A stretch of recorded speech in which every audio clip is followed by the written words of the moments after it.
ንዓመታት ዝኣክለ ክልያን ምባፔ ብፍሉይ ብሉጽ ተጫዋታይ ነይሩ። ነገር ግን እዚ ሰብ ዓብዪ ጸገም ነበሮ።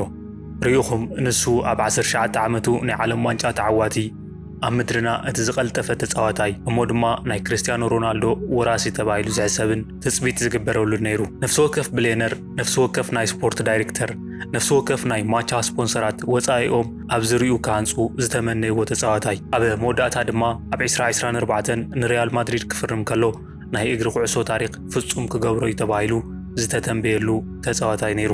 እንተኾነ ግን ሓደ ፍሉይ ነገር ተፈጥረ። ሪያል ማድሪድ ደኸመ፣ ፓሪስ ሰንት ጀርመን ድማ በረኸ። ኣሰልጠንቲ ነዚ ጋንታ ክቆጻጸርዎ ይከኣሉን ናይ ጋንታ መሓዙቱ ክቐያይሩሉ ጀመሩ። ግን እዚ ጥራይ ኣይነበረን። ናይ ተጻወቲ መኽደን ክፍሊ እውን ኣብ ክልተ ተኸፍለ። ኣብ ፒኤስጂ ዝነበሩ ክስታቱ ኣብ ሪያል ማድሪድ እውን ስዒቦም መቐጸሉ። ስዒቦም ክብለኩም ከለኹ እቶም ክስታት ቃል ብቓል ብዝበሃል ደረጃ ዝተደገሙ ክስታት እዮም ነይሮም። እዚ ዝኾነሉ ምኽንያት ክልያን ምባፔ ክእለት ስለ ዘይብሉ ኣይነበረን፣ ሃካይ ስለ ዝኾነ እውን ኣይኮነን፣ ወይ ድማ ኣብ ህይወት ካብ ዘለዉ ዓበይቲ ተጻወትቲ ዓለምና ሓደ ስለ ዘይኮነ ኣይኮነን። ብቕዓትን መሪሕነትን ኩሉ ግዜ ሓደ ዓይነት ተዘይኮይኑ ከምዚ ነገር ስለ ዝፍጠር እዩ። ስለዚ ድማ ሓደ ግዜ ሓደ ኮኸብ መንእሰይ ንነዊሕ ግዜ ክስምዖ ዝኽእል ሓደ ሓደገኛ ነገር ኣሎ። ንሱ ድማ ኩሉ ግዜ እሺ ክበሃል ከሎ እዩ። ብሰንኪ እዚ ምኽንያት እዩ ድማ ክልያን ምባፔ ኣብ ህይወቱ ከምልጦ ዘይኽእል እንኮ ነገር ንሱ ባዕሉ ዝኾኖ። ርእዩ እምበር ኩዕሶ ክበሃል ከሎ የስሕቐና፣ የሕርቐና፣ የበሳጭወናን የሐጉሰናን እዩ። ነገር ግን ኩሉ ግዜ ዝሐጉሰና ነገር እንተሃልዩ እዚ ቪድዮ ክትሪኡ ክትጀምሩ ከለኹም ላይክ፣ ነዚ ቻናልና ድማ ሳብስክራይብ ጥውኡ ከለኹም እዩ። እሞ ኣብዚ ክፋል እዚ ልቢ ኢልኩም ክትሰምዑን ይደሊ። ኣብ መወዳእታ ምባፔ ንፒኤስጂ ምስ ለቐቐ ፒኤስጂ ሻምፒዮንስ ሊግ ከመይ ክዓትር ክኢሉ ከም ቶማስ ቱሂል፣ ሉዊስ ኢነሪኬ፣ ዲዴር ዴሻምፖን ዝበሉ ኣሰልጠንትታት ኩሎም ኣብ መወዳእታ ስለምንታይ ተመሳሳሊ ጸገም ገጢሞዎም? ናይ ሪያል ማድሪድ ደገፍቲ ኣብ ኩዕሶ እግሪ ታሪኽ ዝዓበየ ተባሂሉ ብዝተሓሰበ ዝውውር እቲ ተጻዋታይ ናይ ውድድር ዘመኑ እኳ ከይወድአ ስለምንታይ ናይ ምቁጻር ሰዓት ወይ ካውንትዳውን ኣዳልዮምሉ? ብኦንላይን ኣብ ዝተገበረ ናይ ፊርማ ምትእኽኻብ እውን 73 ሚልዮን ዝበፅሑ ሰባት ምባፔ ካብ ሪያል ማድሪድ ክወፅእ ይደልዩ ኣለዉ። እዚ ማለት ግን ኩሉ ዝፈረመ ሰብ ናይ ሪያል ማድሪድ ደጋፊ ማለት ኣይኮነን። ናይ ፈረንሳ ብሄራዊ ጋንታ ተጫወትኸ እቲ ናይ ባዕሎም ካፒቴን ኣብ ዘይብሉ እዋን ስለምንታይ እፎይታ ተሰሚዕዎም? ኣብዚ ክፋል እዚ ድማ ኣነ ማንም ሰብ ብዛዕባ ምባፔ ክዛረቦ ዘይደልዮ ነገር ከካፍለኩም። ምክንያቱ ከመይ መሲልኩም? ምባፔ ካብ ትዕቢቱ፣ ካብ ብድዕኡ፣ ካብ ፖለቲክኡን ዝለዓል ውድቀት ይገጢሞ። ቅድመ ታሪኹ እዚ ሰብ ካብ ቦንዲ ዝጅምር። ቦንዲ ካብ ፓሪስ ብወገን ሰሜን ምብራቕ ትርከብ ኩዕሶ እግሪ ከም መዘናግዒ ዘይኮነስ ከም ናይ ህይወት መትረፊ ወይ ሰርቫይቫል ሜላ ዝረአየላ ናይ ከተማ ወሰን ወይ ገማግምያ። ክልያን ምባፔ እውን 20 ታሕሳስ 1998 ኣብ ፓሪስ ተወሊዱ፣ ግን ከዓ ዕቤቱ ኣብዛ ከተማ ኮነ። ኣቦኡ ዌልፍሬድ ምባፔ ናይ ኩዕሶ እግሪ ኣሰልጣኒ፣ እንኡ ፋይዛ ድማ ፕሮፌሽናል ናይ ቮሊቦል ተጫዋቲ ነበሩ። ኣብታ ገዛ ብስፖርት ጎሊኻ ምውፃእ ዝተባባዕ ነገር ጥራሕ ዘይኮነስ ግዴታ እውን እዩ። ምባፔ ብቁልዕነቱ ከምታ ናይ ከባቢ ኣሰልጠንቲ ንዕኡ ዝገልጹሉ መገዲ ፍሉይ ነይሩ። ብጣዕሚ ቅልጡፍ፣ ከም ጥይት ዝበለ ቆልዓ፣ እሞ ድማ ዝገርም ርእሰ ምትእምማን ዝነበሮ። ናይ ዕድሚኡ መዘንኡ ክቐርብዎ ኣይክእሉን ነይሮም። ተኸላኸልቲ ይፈርሕዎ ነይሮም። ዓበይቲ ሰባት ድማ ናቱ ልምምድ ንምርኣይ ጥራሕ ክመፁ ጀሚሮም ነይሮም እዮም። ንብኡ ከዓ ኣብቲ ፍሉይ ናይ ፈረንሳይ ኩዕሶ እግሪ ኣካዳሚ ክለሬን ፎንቴን ምዃኑ ምባፔ ዝገርም ተጻዋታይ ኮነ። ኣሰልጠንቲ ንናቱ ቅልጣፈ ምስ ቴሪ ኦነሪ የመሳስልዎ ነበሩ። ካልኦት ድማ ናይ ሮናልዶ ናዛሪዮ ኣሰር ይርእሉ ነይሮም። ምባፔ ግን ብዛዕባ ሓደ ተጻዋታይ ጥራይ ነይሩ ዝጭነቕ፣ ብዛዕባ ክርስቲያኖ ሮናልዶ። ናይ መደቀሲ ክፍሉ መንደቑ ብናይ ክርስቲያኖ ሮናልዶ CR7 ፖስተራት ዝተመልአ እዩ። ኣብ ሰገን ዕድሚኡ ኣብ 10ታት ዓመታት ከሎ ናይ ሪያል ማድሪድ መለማመዲ ሜዳ ኸይዱ ኣብኡ ምስ ክርስቲያኖ ሮናልዶ ፎቶ ተላዒሉ ነይሩ። እቲ ምስሊ ድማ ጸኒሑ ተንቢታዊ ኮይኑ ተረኽበ። ምክንያቱ ገና ካብ መጀመርያ ጀሚሩ ምባፔ ዓብዪ ምዃን ጥራይ ኣይነበረን ዝደሊ። ንሱ ዝደልዮ ከም ጽውጽዋይ ዝንገሮ ዝናን ክብርን ናይ ክርስቲያኖ ሮናልዶ ነይሩ። ኣብ ሞናኮ ድማ ዕቤቱ ክዕገት ዘይኽእል ኮነ። ኣብ 17 ዕድሚኡ ንፈረንሳ ሊግ ሓደ ክጻወት ከሎ ቅልጣፉ ብጣዕሚ እናወሰኸ ኸደ።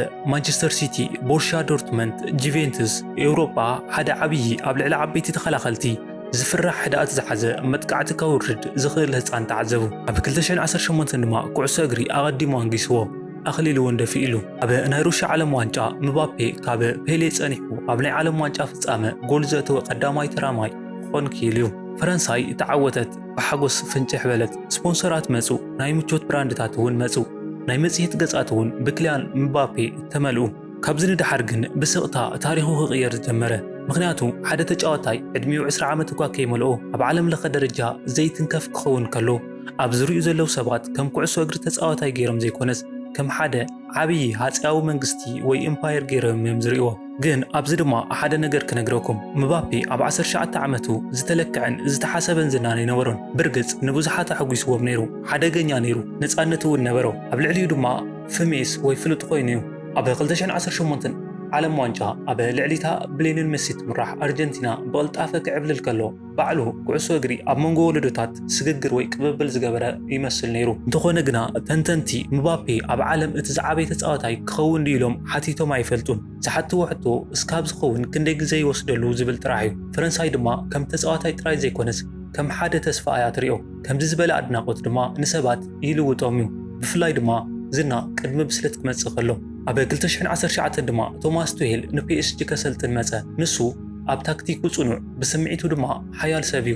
ካብ ናይ ጀርመን ኩዕሶ እግሪ ቤት ትምህርቲ ዝተረኸበ መዋቕር ስነ ስርዓትን ሓበራዊ ሓላፍነትን ዝቐድም ኣሰልጣኒ። እዚ ድማ ብኡንብኡ ፀገም ፈጠረ። ምክንያቱ ፒኤስጂ ኣብቲ እዋን ዝተሃነፀሉ ከም ኩዕሶ እግሪ ኣይነበረን፣ ከም ሓደ ናይ ማቻ ብራንድ ወይ ሌግዠሪ ብራንድ እዩ። ብርግጽ ፒኤስጂ እውን እትገብራ ቀጠር እያ። ስለዚ እቶም ናይ ቀጠር ዋናታታ ዝደልይዎ ዋንጫ ጥራይ ኣይነበረን፣ ዝደልይዎስ ኣይከንስ ተባሂሎም ዝፅውዑ ተምሳሌታትን ዓለም ለኸ ህቡባት ሰባትን እዩ። ብክልተ እግሮም ዝጓዓዙ ናይ መለለይ መዋዕውዕታት ዕዮታትን ዝሰርሑሎም እዮም። ክሳብ 2018 እውን ፒኤስጂ ኣብ ዙርያ ክልተ ፀሓያት ትዘውር ነይራ። እቲ ሓደ ኔይማር እዩ፣ እቲ ሓደ ድማ ኪልያን ምባፔ። መጀመርታ ቱሄል ኣብዚ ናይ ዘመናዊ ኮኸብ ተፃወቲ ዓለም ዘይተለመደ ነገር ክገብር ፈተነ። ንኩሎም ተፃወቲ ብማዕረግ ከሰልጥኖም ጀሚረ። ጥቅምቲ 2018 ኦሎምፒክ ደ ማርሴ ምስ ዝግበር ዓብይ ፀወታ ቅድሚ ምጅማሩ ምባፔ ኣብ ናይ ጋንታ ኣኼባ ደንጉዩ ተረኽበ። ቱሄል ድማ ብቐሊሉ ካብ መጀመርያ ሰላልፋ ወፃእ ገበሮ። እዚ ድማ ቀሊል እዩ፣ ዝተለመደ እዩ፣ ሙያዊ እውን እዩ። ምክንያቱ ዝረአ ዘሎ ነገር ሓደ ኣሰልጣኒ መትከላቱ ከኽብር ከሎ እዩ። ነገር ግን ኣብ ፒኤስጂ ዝተዋህቦ ምላሽ ፈጺሙ ዝተለመደ ኣይነበረን። ናይ ምባፔ ቁሩባት ሰባት ብብርቱዑ ተቆጥዑ እሞ ደኣ ነቲ ነገር ብጥንቃቐ ሕሰቦ። ሓደ ናይ 19 ዓመት ቆልዓ ገና ብንእስነቱ ስነ ስርዓት ምኽባር ዝሟገት እስካብ ዝኸውን ብምሒር ጽልዋ ተኸቢቡ ነበረ። እዚ እቲ ቀዳማይ ናይ መጠንቀቕታ ምልክትን ደወልን እዩ ነይሩ። ድሕሪኡ ታሕሳስ 2019 መጸእ። ፒኤስጂ ምስ ናታስ ኣብ ዝገበሮ ፀወታ ምባፔ ጎል የውሕስ፣ ፒኤስጂ ድማ ብምቾት ክመርሕ ጀመረ። ግናኸ ቱሄል ኣብ 78 ደቃይቕ ንምባፔ ይቕይሮ። ምባፔ ብሕርቕረቆት እናተንገብገበ ካብ ሜዳ ይወፅእ። ፍሽኽታ የለን፣ ጣቕዒት የለን፣ ዋላ ሓንቲ ነገር የለን። ድሕሪ 3 መዓልታት እውን ኣብ ሞኖፖሊ ነገራት እናተገዳዱ ስለ ዝኸዱ ቱሄል ኣብ መወዳእታ እቲ ፀወታ ሕጂ እውን ምባፔ ቀየሮ። በዚ እዋን እዚ ምባፔ ናይቲ ኣሰልጣኒ ኢድ ክጨበጥ ፍቓደኛ ኣይኮነን። ኣዒንቱ እኳ ክጥምቶ ኣይደልየን። ቱሄል ብዝተረጋገ መንፈስ ከዘራርቦ ይፍትን። ካሜራታት ካብ ኩሉ ሸነኽ እናቐረጾም ከሎ ድማ ምባፔ ግና ገጹ ኣዚሩ ይጥምት ነበረ። ብሃንደበት ድማ ዓለም ኩዕሶ እግሪ ነዚ ፍጻመ ተዓዘበት። ሓደ ብዕድመ ዝደፍአ ኣሰልጣኒ ናይ ታክቲክ ውሳኔኡ ከረድእ ክፍትን ከሎ ናይ 20 ዓመት መንእሰይ ኮኸብ ብቐጥታ ናይ ቴሌቪዥን ፈንወ ኣብ ቅድሚ ህዝቢ ሕሽሽ ክብሎ ከሎን ብገለ ምኽንያት ድማ እቲ ኣሰልጣኒ ከም በዳሊ ተገይሩ ተሰኣለ። ድሕሪኡ ቱሄል ፈጺሙ ከምልጦ ዘይኽእል ቅጽበት መጸ። ለካቲት 1 መዓልቲ 2020 እዩ። እንደገና ፒኤስጂ ምስ ሞኖፔሌ 5-0 ፀወታ እናተመርሐ እዩ። ቱሄል ናይ እግሩ ጥዕና ንምሕላው ኤድሰን ካቫኒ ድማ ደቃይቕ ንምሃብ ንምባፔ ኣብ 67 ደቃይቕ ቀይሮ። እዚ ድማ ፍጹም ምኽንያታዊ ውሳነ እዩ። ምባፔ ኣብ ገጹ ብንጹር ብዝርአ ሕርቕርቆት ናብ መለዋወጢ ወይ ቤንች ኣምርሐ። ቱሄል መንከቡ ሒዙ ከረድኦ ፈተነ። ምባፔ ግና ኢዱ ኣራገፈሉ ወይ ነፀጎ። ጃኬቱ ክኽደን እውን ኣበየ። ካብ ድሕሪኡ ቱሄል ኩዕሶ እግሪ ሕጂ ኣብ ዝዋን ኣሰልጠንታት ብዛዕባ ኮኸብ ተፃወቲ ከይዛረቡ ዝኽልክሎም ነገር ተዛረበ። ኣነ ኣሰልጣኒ እየ፣ ነቲ ውሳነ ዝውስን እውን ኣነ እየ። ቀፂሉ ድማ ካብ ሓንጎል ሰባት ክጠፍእ ዘይኽእል ሓያል ዘረባ ወስኸሉ። ንሕና ኩዕሶ እግሪና ንፃወት ዘለና ቴንስ ኣይኮናን። ኣብቲ እዋን ኣብ መርበብ ሓበሬታታት ንቱሄል ከም ሓደ ዘመናዊ ኮኸብ ተፃዋታይ ዘይርዳእ ዓንቃጽ ጀርመናዊ ኣሰልጣኒ ገይሮም እዮም ኣቕሪቦሞ። ቱሄል ግን ብልክዕ ዘስተውዓሎ ነገር ነይሩ። ሓደ ልማድ እውን ተዓዚቡ ነይሩ። ንሱ ከዓ እቲ ክለብ ቀስ ብቐስ ኣይፋልን ወይ ኣይገበርን ናይ ምባል ዓቕሙ እናጠፈ ይመጽእ ምንባሩ እዩ። ግንቦት 2019 ምባፔ ናብ ፈረንሳይ ሊግ 1 ናይ ዓመቱ ብሉጽ ተፃዋታይ ኮነ። ኣብ መድረኽ ኣብ ቅድሚ ካሜራታት ኮይኑ ብተወሳኺ ሓላፍነት ከድልዮ ከም ዝኽእል ወይ ድማ ምናልባት ኣብ ካሊእ ቦታ ሓድሽ ፕሮጀክት ክጅምር ከም ዝኽእል ብድፍረት ተዛረበ። ናይ ፒኤስጂ ሓለፍቲ እውን ነዚ ዘረብኡ ምስ ህዝቢ ማዕረዮም ሰሚዖሞ። ምባፔ ካብኡ ንድሓር ከም ተራ ተፃዋታይ ኣይነበረን ዝዛረብ። ንሱ ባዕሉ ከም ሓደ ናይ ሓይሊ ሚዛን ወይ መቐይሮ ሊቨሬጅ ኮይኑ እዩ ክዛረብ ዝጸንሐ። ካብኡ ድማ ምስቲ ኣብ ክለብ ዝተገበረ ናይ ቻምፒየንስ ሊግ ፀዋታ መፀ ቱሄል ኣብ ናይ መቐየሪ ወንበር ኣቐመጦ ምባፔ ተቐይሩ ምስ ኣተወ ግና ሃትሪክ ወይ 3 ጎል መዝገበ ካብቲ ፀዋታ እንድሕር ግና ምባፔ ዝተዛረቦ ነገር ነይሩ እታ ጋንታ ብዘይካይ ከመይ ከም ዝኸውን ከሪኦም ይደሊ ነይረ በለ እዚ ድማ ብዙሓት ሰባት ከም መጠንቀቕታ ነይሮም ዝወሰድዎ ምክንያቱ ከመይ መሲልኩም ብዙሓት ተፃወትቲ ብዘይካይ ኣይሕሰብን ኢሎም ይሓስቡ እዮም ነገር ግን እቲ ትክክለኛን ሓደገኛን እዋን እቲ ክለብ ባዕሉ እቶም ተፃወትቲ ዝበልዎ ነገር ከኣምን ክጅምር ከሎ እዩ ክሳብ 2022 ዓመተ ምህረት PSG ሙሉእ ብሙሉእ ናይ ምባፔ ፕሮጀክት ኢዱ ሂቡ ነበረ PSG ናይ ኩዕሶ እግሪ ጋንታ ጥራይ ነበረን ዝህነፅ ነይሩ ብመንግስቲ ዝድገፍ ዓለም ለኸ ናይ ምስሊ ህንፀት ፕሮጀክት እዩ ቀጠር እውን ኣብቲ ክለብ ቢልዮናት ዝቁፀር ገንዘባት ኣፍሲሳ ናይ ዓለም ዋንጫ እውን ይቐርብ ነበረ ምባፔ ድማ መንእሰይ ፈረንሳዊ ንማስታወቂያ ዝምቹ ሞ ኣቀዲሙ ብዓለም ዝተፈለጠ ብምዃኑ ነዚ ፕሮጀክት ፍጹም ናይ መዋዓዊ ስራሕቲ ማእኸል ኮነ ንፒኤስጂ ጥራይ ዘይኮነስ ንጠቕላላ ነቲ ፕሮጀክት ማለት እዩ ኣብዚ ክፋል እዚ ድማ ሪያል ማድሪድ ንዕኡ ከም ዘፈርሞ ኣሚኖም ኣለው ናይ ስፔን ጋዜጣታት ብዘይ እዋኑ ሓጎሶም ገለጹ ፍሎረንቲኖ ፔሬዝ እውን ሕልሞም ዝተሳኽዐ ይመስሎም ነበረ ካብኡ ድማ ብሃደበት ምባፔ ምስ ፒኤስጂ ውዕሉ ሕደሰ ውዕሉ ድማ በርግጽ ታሪኻዊ ነይሩ ልዑል ደሞዝን ልዑል ረብሓታትን ዝኽበረሉ ውዕሊ PSG ነቲ ትካል ኣብ ዙርያ ሓደ ተፃዋታ ይሃነጾ ኣብ ዙርያ ሓደ ሰብ ዝህነጽ ትካል ድማ መወዳቱ ምስብባሪ ዝኸውን ምክንያቱ ነፍሲ ወከፍ ዘይምርድዳእ ፖለቲካዊ ዝኸውን ነፍሲ ወከፍ ተቐይሩ ዝኣቱ ተፃዋታይ ካልእ ምስሊ ትርጉምን ይወሃቦ ነፍሲ ወከፍ ነቐፌታ እውን ከም ክሕደት እዩ ዝቑፀር እዚ ከምዚ ኢሉ ከሎ ኣብ ጋንታታት ፈረንሳይ ውሽጢ ካልእ ወጥሪ ብስቕታ እናዓበየ መፀ ብዙሓት ናይ ቀደም ወይ ገዲም ተፃወቲ አንቷን ግሪዝማን ናይታ ጋንታ ካፕቴን ክኸውን ይግብኦ ኢሎም እዮም ዝኣምኑ ግን ካፕቴንነት ንምባፔ ተዋሃቦ እሞ ኣብዚ እቲ ቀደም ሰዓብ ንመጻእ ኮኸብ ተባሂሉ ተጠውዩ እንደገና እቲ ኢኮ ሲስተሙ ክዛባዕ እንደገና እቲ ልማድ ክምስረት ገበሮ ሳብ 2022 ዓመተ ምህረት ኣብ ሓደ እዋን ናይ PSG ዘይከሓድ ንጉስ ዝነበረ ኔይማር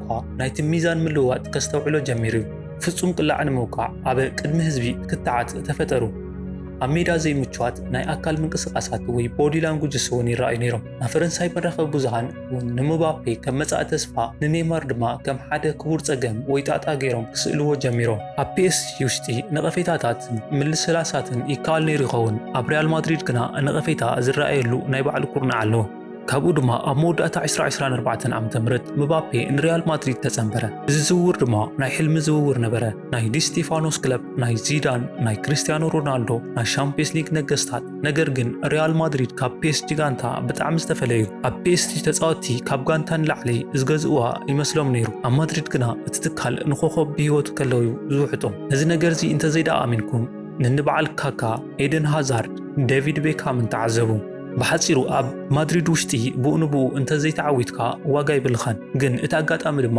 ካብ ዝኾነ ነገር ንላዕሊ ፍሉይ ወይ ዘይልሙድ ነይሩ ምክንያቱ ምባፔ ናብ ሪያል ማድሪድ ቅድሚ ምጽሑ ብክልተ መዓልታት ተቐዲሙ ሪያል ማድሪድ ናይ ሻምፒየንስ ሊግ ዋንጫ ተዓዊታ ነይራ እዚ ማለት ድማ ብዘይ ምባፔ እውን ሪያል ማድሪድ ጽብቕቲ ጋንታ እያ ዘላ ማለት እዩ ኣብ ልዕሊ ማንቸስተር ሲቲን ባየር ሙኒክን ዝተመዝገቡ ዝገርሙ ዓወታት ድማ ብልዑል ጻዕራን መስዋዕትነታን ብጋንታ መዋቕርን ዝተሃነፀ ይገብሮ ካብኡ ግን ምባፔ መፀ እቲ መዋቕር ድማ ክፈራረስ ጀመረ ናይ ታክቲክ ፀገም እውን ብኡንብኡ ይተራእዩ ምባፔ እቲ ልሙድ ናይ ቅድሚት መስመር ተሰላፋይ ወይ ቁፅሪ 9 ኣይኮነን ኩሉ ግዜ ናብ ፀጋም መስመር ይዘንብል እዩ ኣብቲ ቦታ እዩ ድማ ህይወት ዝረክብ ወይ ነፍሲ ዝዘርእ ነገር ግን እቲ ፀገም እቲ ቦታ ኣቐዲሙ ናይ ቪኒሽስ ጁኒየር ቦታ እዩ ነይሩ ቪኒሽስ ድማ ኣብ ፀጋም መስመር ብጣዕሚ ፍሉጥ ኣጥቃዕ እዩ እዚ ማለት ድማ ሪያል ማድሪድ ኣብ ሓደ መስመር ንዝፃወቱ ዝቀዳደሙን ክልተ ተፃወቲ ኣለዋ ማለት እዩ እቲ ናይ ምክልኻልን ናይ ምርድዳእን ብቕዓቱ ፈጺሙ ክስተኻኸል ኣይከኣለን ናብ ቅብብል መረዳእታታቱ ወይ ዳትኡ እውን ዝገርም ነይሩ ትሑት ውህደት